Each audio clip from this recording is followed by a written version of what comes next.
F25 News special. 9/11. Always remember.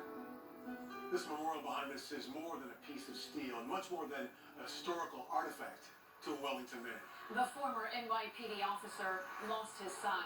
The gut-wrenching pain, without a doubt, lingers 20 years later. The hero's father shared his most personal stories with me about his firefighter son and the way he now believes he finally brought him home. How much of a life lasts in a single photograph? How much power does a 3-story tall steel column hold? For John Napolitano, pictures were all he had of his son, New York City firefighter John Philip Napolitano, born on the 4th of July, 1968, died September 11th, 2001. His remains were never recovered, but the 9/11 memorial in Palm Beach Gardens, Florida, gave a hero's father something he never imagined. It's been 20 years. When asked about time, it's hard to explain, but time does not heal. Time is a relentless enemy. So a grieving father tells the story often of his son, who rushed to the World Trade Center with Rescue 2 out of Brooklyn. A retired New York City cop relives rushing to Ground Zero himself to find his boy, tracing notes to him in the ash from the fires. On a small table, left intact, on a concrete column, still standing. Rescue 2, John Napolitano. I'm here and I love you, Dad.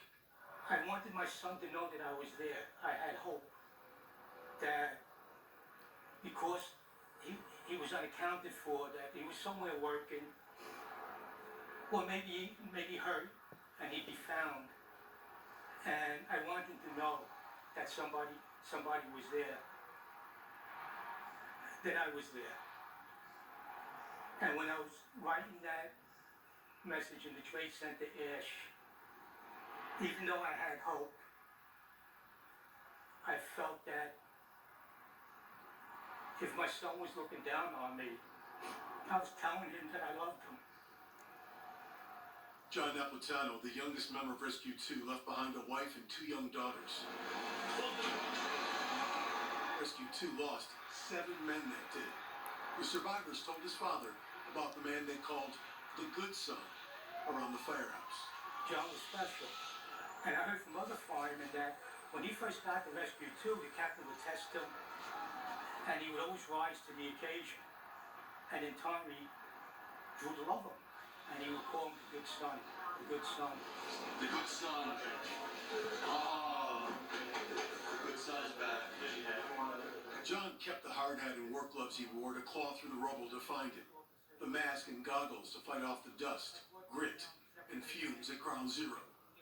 20 years later, it's a place now transformed by the 9/11 memorial and the new World Trade Center, but not for John Napolitano. The crater is not there anymore. They have a museum, they put buildings. No matter where I am, I'm always walking down that ramp, going into that crater, with the wind and the dust in my face. If I'm here for another 20 years, it'll be no different. The difference came in 2009, after he moved to South Florida with his wife and heard that Palm Beach Gardens Fire Rescue was getting a steel column from the Twin Towers to erect a memorial here. And I gave him a photograph of my son. And I said, I never brought my son home. I said, if you could take him with you to get the steel and bring him back. And with misty eyes, they said yes, and they did, and we've been family ever since. It brought the realization as to what we were doing. We were very caught up again on the planning, the logistics, and it was instantaneous that it hit me that we're doing this for the families. At a huge aircraft hangar at JFK Airport, where the steel beam was loaded on a flatbed, a small group of Gardens firefighters and police officers saw the tragedy as if time stopped. Every crushed vehicle and artifact dragged from Ground Zero still on their minds when they dedicated the 9/11 memorial here in 2010. See the leftovers and the remnants of what happened that day was pretty profound. leave an everlasting mark on my career and my life. On the drive back, they called John to join them on the final miles of the journey back to Palm Beach Gardens. He was front and center on dedication day. When we had the ceremony, I was standing there, and I had a Rescue 2 shirt on, and I had a photograph of my son on my back. And I felt the hand on my back, very gentle, and crying, sobbing. And I turned around, and it was a woman. And she said that she recognized my son. She was in the North Tower. They were trapped. And she recognized him as one of the firefighters, the first firefighter she saw that broke through the debris, able for them to get out and escape. He still comes by to look at the steel column from the South Tower soaring towards the heavens. This is more than just a 9/11 memorial for many of us. This is our cemetery. So many weren't recovered. The names of the nearly 3,000 victims are etched in glass, the panels surrounding the steel. The gravity it all conveys can overwhelm. The awesome horror of that day.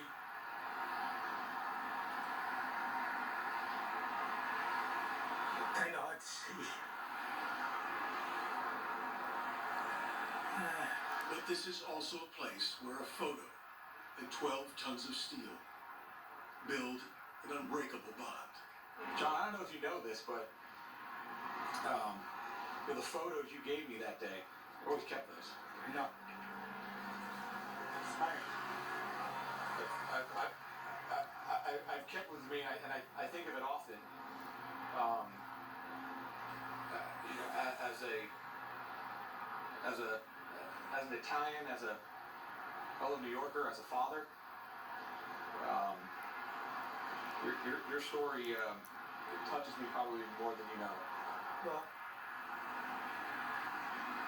I think I can speak for my son when I say to you that you guys have picked up his fallen banner, and it is appreciated by me and my family, and by him more than you'll ever know.